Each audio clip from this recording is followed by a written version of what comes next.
Hello, my lovely and beautiful friends. Splatoon Raiders is finally here, and I would like to take a look at what the critics are saying about it, if you don't mind, if that's okay with you.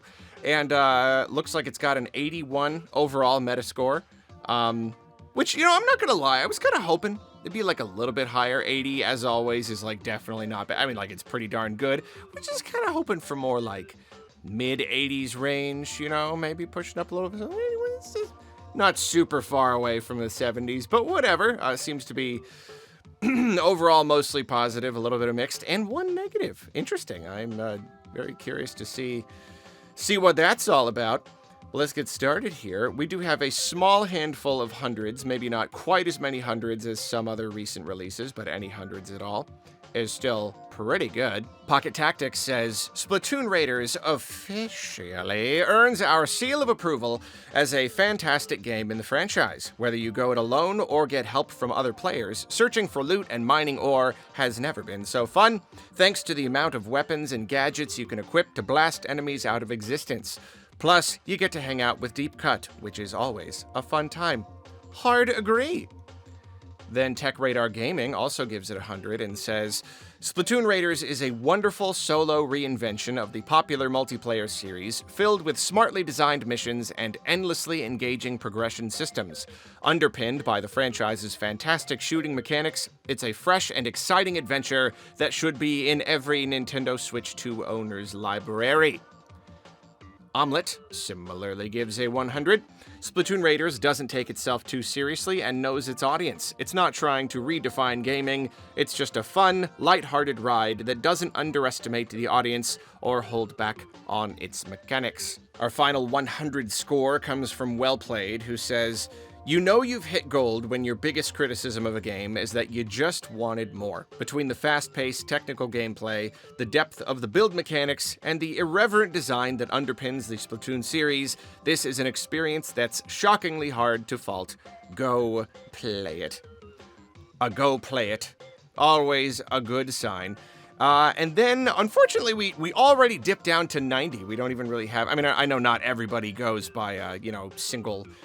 100-point system or whatever. But yeah, there are no mid-90s. It dips all the way down to 90 immediately. 4p.de says, Splatoon Raiders is an amazing evolution of the series, perfectly expanding and improving the Salmon Run mode, especially the gameplay feeling when fighting against the wicked Salmonids sucked me right in and captivated me for hours on end. My Nintendo News gives it a 90, saying, Splatoon Raiders is more than a spin-off. It's an incredible launching point for a new branch of more single-player adventures, combining some of the best parts of the original Splatoon trilogy and turning it into something that feels fresh. Upgrading your arsenal as the mechanic as you go from island to island, splatting hordes of Salmonids, is even more satisfying than it looks, and though the story isn't too deep, the gameplay couldn't be richer. Not only is Splatoon Raiders an essential addition to your Switch 2 game library when it launches, 23rd July, it's a splat-tastic reason to own Nintendo's latest system in the first place. That is a glowing review. In fact, this 90 sounds a little more glowing than even some of the hundreds. They really liked it. Indigo Geek gives it a 90. Splatoon Raiders successfully transforms Splatoon's signature gameplay into an engaging single-player adventure. Excellent enemy design, rewarding progression, and deep customization make every expedition satisfying, while its polished PvE systems feel like a natural evolution for the series. More than a spin-off, it's a strong blueprint for Splatoon's future.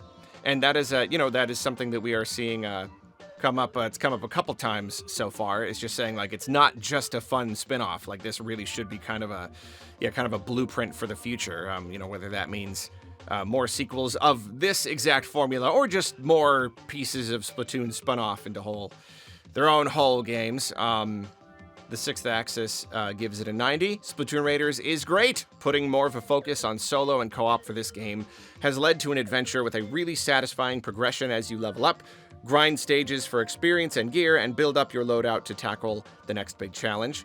We're hearing a lot about a good progression system. That's not Not surprising, just based on what we know about the game. There do seem to be just a whole lot of things to like level up and stuff, but people are saying it's good. All right, we got two big hitters right here. IGN gives it a 90, saying Splatoon Raiders is an amazing action RPG. Wow, calling it an action RPG. That's really cool. With an expertly executed loop. It has fantastic new powers with crazy upgrades that are worth chasing, tough battles that force you to put care into your build in order to overcome them, and a huge variety of fun level types to jump between. The pacing, balance, and difficulty curve are very impressive. I always had to work to get better, but none of the campaign ever felt like grinding or needless padding. Raiders stays fresh by constantly introducing deeper ways to customize my abilities that spark new ideas for creative combinations. I reached the credits more than 20 hours ago, but thanks to an overpowered endgame worth coming back for, and the option to seamlessly play with friends online, I've got plenty of raiding left to do. This is the best Splatoon campaign yet, and one of the top games on Switch 2. There's a lot of exciting stuff in this review here. If there's any real indication, if this person is objectively correct in their subjective opinion, then no, this is very exciting. I love a good progression system, but I definitely don't like to grind. And in the main games, getting all your abilities and stuff can be very, very grindy. This person does not feel like it was grindy. That's very, very cool. Love the idea of all these like creative combinations and stuff. That's really neat. I've been hearing good things about the amount of content. I've heard some say 10 to 15 for the campaign. Some say like 15 to 18. But then, like, to get everything, it's more like 40, and then, yeah, like, seamlessly playing with friends online, I hear that you can play basically the entire game co-op, which is really, really amazing. Yeah, overpowered endgame. Lots of good stuff. Lots of good stuff there. And then Nintendo Life also gives it a 90, saying, Splatoon Raiders may be missing the series' iconic turf war, but what we have here is possibly the most variable and exciting game the series has ever offered.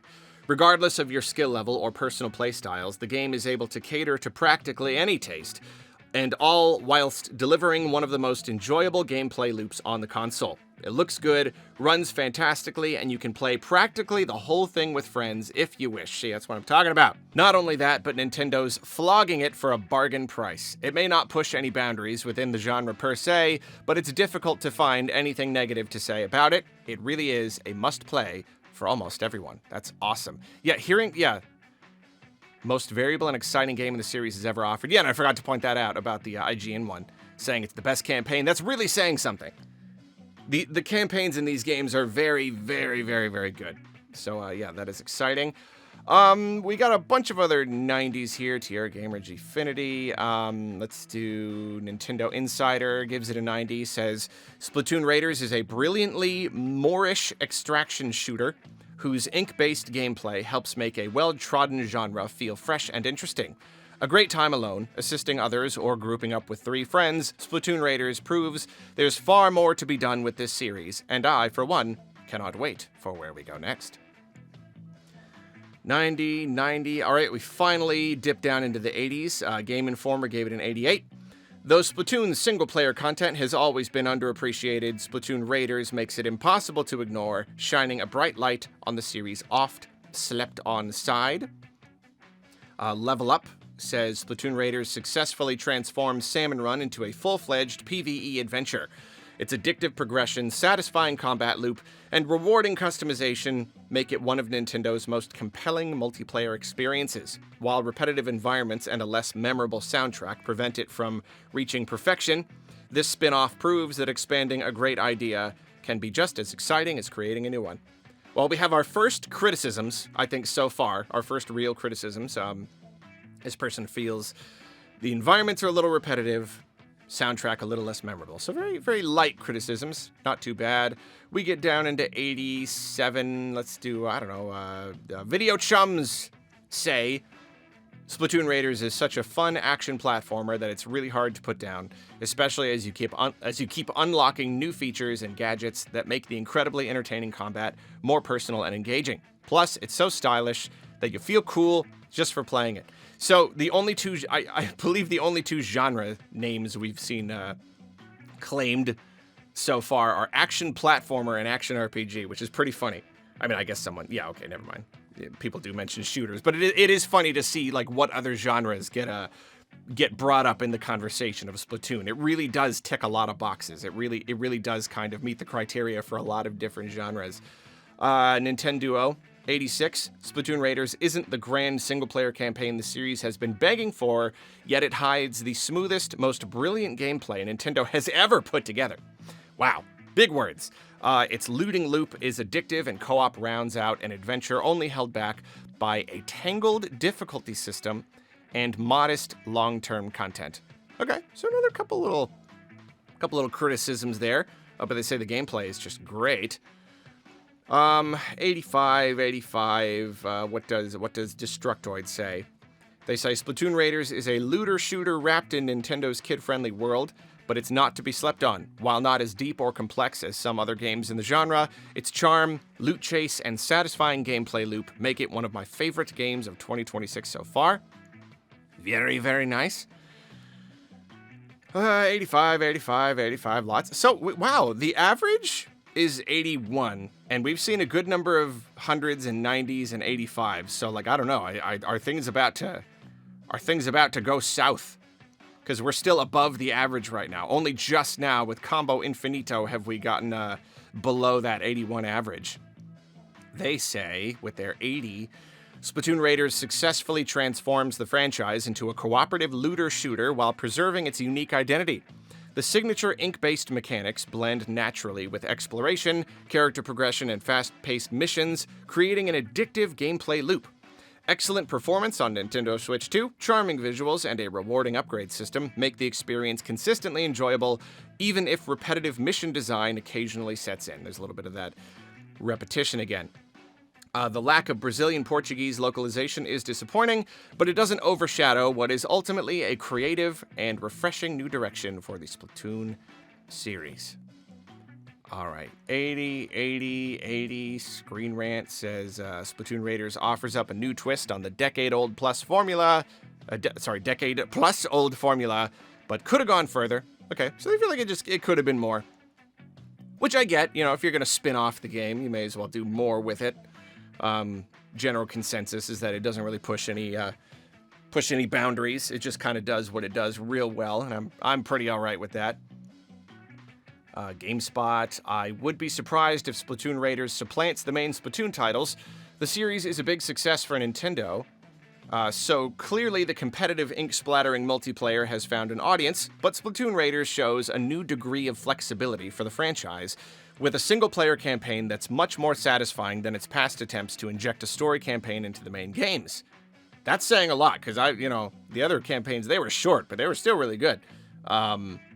I hope this new looter-shooter sub-series gets to live alongside the main series, because it's loads of fun already, and the concept could be pushed even further. So we do have a lot of people referring to it as a looter-shooter specifically, which is pretty interesting. So that whole thing where, like, enemies drop guns and stuff, that must be more of the game than I thought it would be. VGC gives an 80, Vooks, Eurogamer. It's a lot of 80s. I'm still waiting for this to go south, because, like, I don't know, what's pulling down that average? Lots of 80s. Many 80s. I guess that's it. It's not necessarily that a bunch of negative stuff brought it down. It's that there are just so many 80s. It's a very 80-coded game. The New York Times, the only place I go for gaming reviews, gave it a 78. We have our first 70-something. Instead of competitive multiplayer, Splatoon Raiders has you take on fish-like enemies with an array of weapons and gadgets. It's all fun enough as a playground with well-designed jungle gyms and monkey bars. So it is often funny when you get reviews from publications that they don't specialize in gaming stuff. You get a much more broad, these fish-like enemies. It's kind of funny. We got our first... I guess that's when it becomes mixed, right? 70 is mixed, thus the color change. We have our first mixed review. GameLiner gives it a 70. A measly 70. Splatoon Raiders is Splatoon through and through. The core gameplay, controls, and movement are as enjoyable as ever, while tanks, gadgets, and a Monster Hunter-inspired structure add a fresh twist. Yet beneath that solid foundation, repetitive missions, uninspired level design, and a lack of standout moments keep it from leaving a lasting impression. Like returning to the same campsite in France every summer, It's very... It's fun while it lasts, but familiar enough to fade from memory not long after the trip is over. That's a very specific analogy. I love it. So this person just felt it just didn't do enough. Just a little bit too repetitive, which, like, I could totally see, you know? Like, I could see this being the kind of game where, like, if you're hooked into it, then, like, yeah, you want to play it forever. But, like, it is also kind of just the same thing a bunch of times. I could see that. Would not fault someone for that opinion. I'm talking like I've played the game. I haven't played it yet. Giant Bomb gives it a 70. I just don't feel much of a drive to play more of a Splatoon Raiders. I had fun drowning all those salmonids in ink, but just like them, I've had my fill. Okay, so very similar. Far too repetitive for long stretches. Okay, never. Okay, sorry. Oh, mouse usage error. Apologies. Let's get back. How did I even do that? It just, like, took me to a different page completely.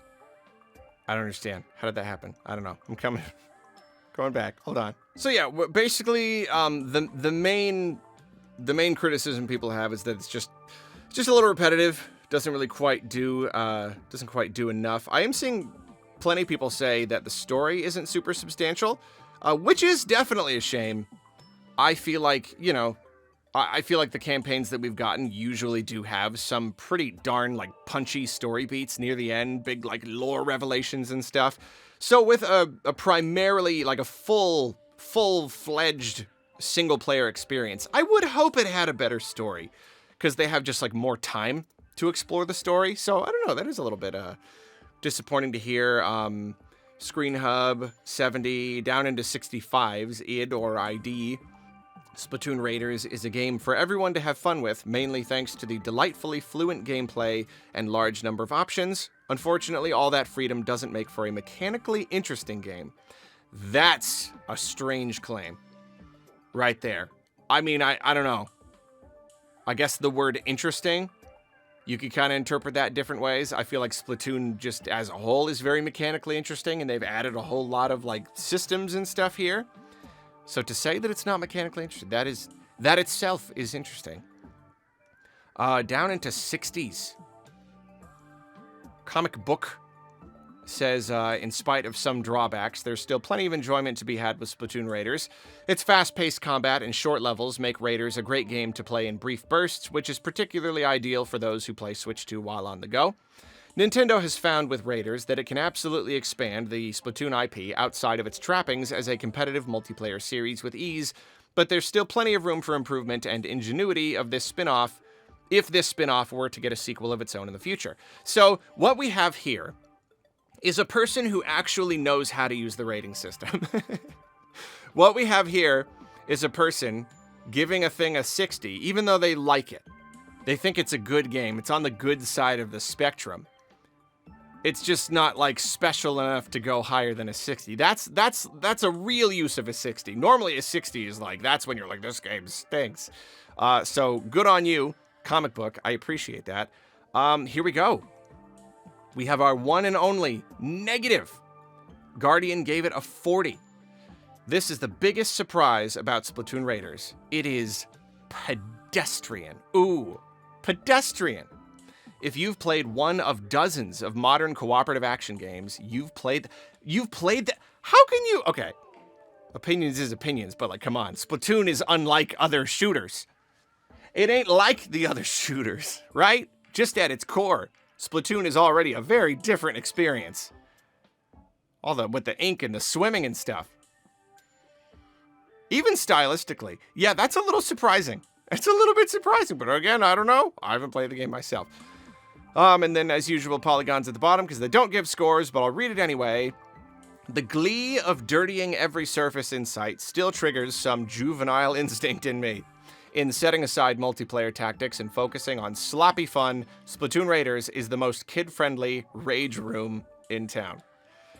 This really does not give that much of an indication of what they would give it, but I will guess and say they would have given it a 91 3/4. So there you go. We've got a pretty good idea of how Splatoon Raiders be. Seems if you're really hooked into the gameplay, you really like it, then you'll have a lot to do. Seems to be a pretty good amount of content. If it doesn't quite do it for you, then you're probably going to find it pretty repetitive, but overall it does seem to be a good amount of content for the price. yeah, that's that. I am very, very extremely excited to play it. I will be streaming it soon. I don't know exactly when. Hopefully today. Hopefully not too long after the publication of this very video. So watch out for that if you want to watch me play some Splatoon Raiders. I love you. Goodbye.